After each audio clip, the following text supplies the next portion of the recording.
Selamat malam, salam sejahtera. Terima kasih kerana bersama dengan saya di Nazilin Unity Channel. Anwar terbukti seorang gentleman. Sejati, sudah menang usul percaya sebelum ini tapi masih sedia diuji lagi. Itu ulasan kita pada malam ini. Pastinya bagi Anda yang meminati politik, Anda sudah melihat rakaman petikan ucapan Anwar Ibrahim pada hari ini. Anwar Ibrahim mengatakan bahawa Perdana Menteri yang lalu, merujuk kepada Muhyiddin Yassin, adalah Perdana Menteri yang tak berani langsung mahu membuat usul undi percaya di Parlimen. Tetapi berani pula nak mahu menjatuhkan kerajaan. Anwar Ibrahim berkata, selepas diarah supaya membuat undi percaya di Parlimen, apa yang dilakukan oleh Muhyiddin adalah mengisytiharkan darurat Parlimen pula. Begitulah yang berlaku. Sehingga kan Anwar Ibrahim telah tampil kali ini mencabar Perikatan Nasional supaya betul-betul membawa apa yang mereka dakwa memiliki nombor tersebut. Kalau ikut logiknya, sebarang cubaan untuk menjatuhkan kerajaan tidak harus dilayan lagi sekarang ini. Ini kerana pertama, Anwar Ibrahim yang memimpin kerajaan perpaduan sebagaimana dititahkan oleh Yang di-Pertuan Agong telah mempunyai sokongan majoriti yang cukup kukuh, iaitu 148 daripada 222 ahli parlimen. Dengan jumlah sokongan 148 ahli parlimen itu bererti kerajaan perpaduan ini memiliki majoriti 2/3 sokongan di parlimen. Memang tak logik sama sekali jika kedudukan majoriti sedemikian kukuh masih lagi mahu digugat atau diterbalikkan. Apalagi yang bising-bising mahu menjatuhkan kerajaan itu hanyalah pihak di luar kerajaan, termasuk kelompok yang kalah teruk sehingga hilang deposit pada PRU 15 lalu. Siapa lagi kalau bukan Tun Mahathir Mohamad dengan geng-geng beliau, yang mana telah pun kalah teruk sehingga hilang deposit pada PRU tersebut. Tetapi malangnya, tidak terdengar sama sekali ada ahli parlimen penyokong kerajaan yang mahu menarik sokongan atau tidak puas hati terhadap kepimpinan Anwar. Dalam berita yang saya bacakan pada hari ini, 2 orang pemimpin ahli parlimen di Sabah juga telah mengatakan bahawa mereka pun telah muak dengan tumbang-tumbang kerajaan ini. Mereka kukuh menyokong Anwar Ibrahim. Begitu juga dengan kepimpinan di Sarawak apabila Abang Jo, iaitu Premier Sarawak, juga telah mengatakan bahawa beliau tidak mahu campur tangan di dalam masalah yang berlaku di Semenanjung Malaysia. Beliau kata, buat apa saya nak sibuk dengan masalah yang ada di Semenanjung Malaysia, kata beliau. Lagi pula, beliau langsung tidak berminat untuk menunjukkan minat langsung dengan hal tersebut. Bahkan beliau buat perbandingan. Beliau di dalam perbandingan itu memberi isyarat bahawa kesibukan beliau menyambut hari raya lebih penting daripada menjatuhkan kerajaan buat masa ini. Makna kata menjatuhkan kerajaan itu langsung tiada dalam diary harian Abang Jo, Premier Sarawak. Yang kedua, jika demikian, bagaimana blok pembangkang Perikatan Nasional yang mempunyai 74 ahli parlimen mampu menambah bilangan sokongan mereka sekurang-kurangnya 112? Yang kedua, sebaik sahaja mengangkat sumpah sebagai Perdana Menteri pada 24 November lalu, perkara pertama yang dilakukan Anwar ialah mengumumkan agar usul percaya terhadapnya dibentangkan di Parlimen pada 19 Disember 2022.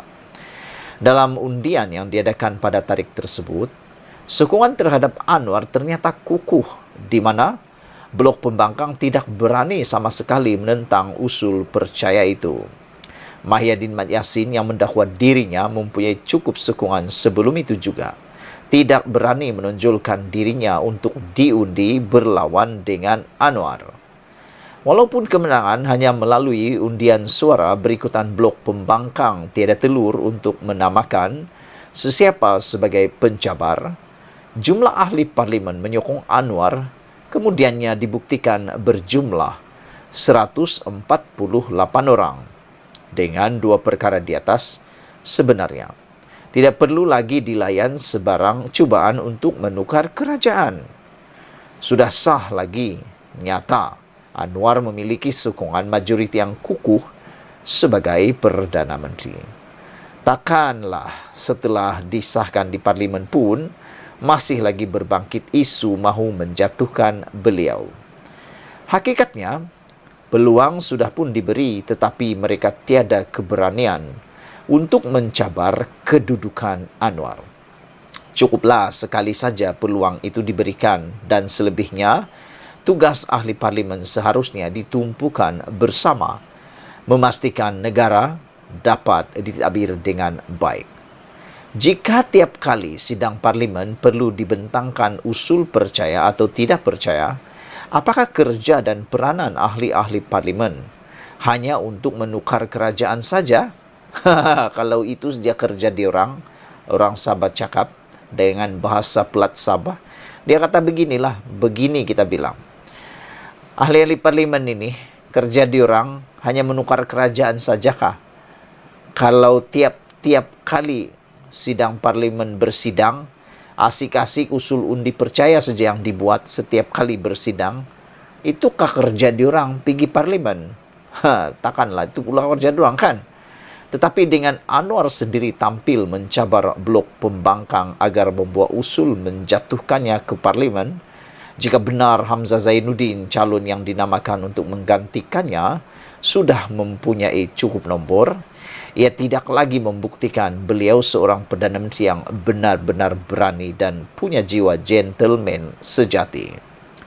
Jauh daripada sifat pengecut sehingga tergamak mendaruratkan parlimen sebagaimana dilakukan Muhyiddin sebelum ini, Anwar sebaliknya mahu pertarungan secara anak jantan dilakukan di tempat yang paling berwibawa, yaitu parlimen, bagi menentukan keabsahan seorang Perdana Menteri. Yang menarik lagi, beliau sedia diuji buat kali kedua, walhal sudah pun memenangi usul percaya sebelum ini. Maka melalui cabaran ini, inilah masanya bagi Perikatan Nasional secara bersendirian atau bergabung dengan Tun Mahathir Mohamad yang hilang deposit untuk membuktikan dan menyahut cabaran Perdana Menteri itu. Oleh kerana parlimen akan bersidang pada bulan Jun, Perikatan Nasional mesti menggunakan tempoh masa yang ada ini untuk bekerja keras, mengumpul sokongan yang diperlukan untuk menumbangkan kerajaan. Kalau benar, kononnya sudah ada 126 ahli parlimen menyokong, buktikanlah di parlimen nanti. Dan jangan berdalih macam-macam lagi. Jangan sembang saja. Tapi bila sampai masanya, habuk pun tiada. Selepas sidang parlimen Jun nanti, jika Perikatan Nasional gagal membuktikan mereka memiliki nombor yang diperlukan untuk menubuhkan kerajaan, sebarang cubaan menukar kerajaan selepas itu tidak harus dilayan lagi. Mereka secara moral dan perundangan tidak berhak lagi bercakap untuk menukar atau menjatuhkan kerajaan. Jika berjaya melepasi usul pada Jun nanti, kerajaan pimpinan Anwar secara mutlak telah 2 kali disahkan majoriti dan keabsahannya untuk memimpin negara sehingga PRU 15-16 akan datang. Mana nak cari ada Perdana Menteri berani sampai 2 kali diuji keabsahannya di parlimen dalam tempoh tidak sampai setahun. Takkan nak diuji lagi buat kali ketiga atau setiap kali sidang parlimen nak dibawa usul menjatuhkan Perdana Menteri. Anwar pun selepas Jun nanti, janganlah buang masa lagi melayan royanan mereka yang tak habis-habis kemeruk kuasa mahu menjatuhkannya. Malah, patut mentertawakan saja mereka yang bernafsu besar, tapi sebenarnya tiada upaya itu. Sabuddin Hussein, diubah suai oleh Nazilin Unity. Sebelum kita berpisah, jangan lupa share video ini. Sila tekan butang subscribe bagi mereka yang belum tekan butang subscribe. Tekan butang subscribe itu percuma. Malaysia kita punya, kita jaga sama-sama cintai Malaysiaku. Bye-bye.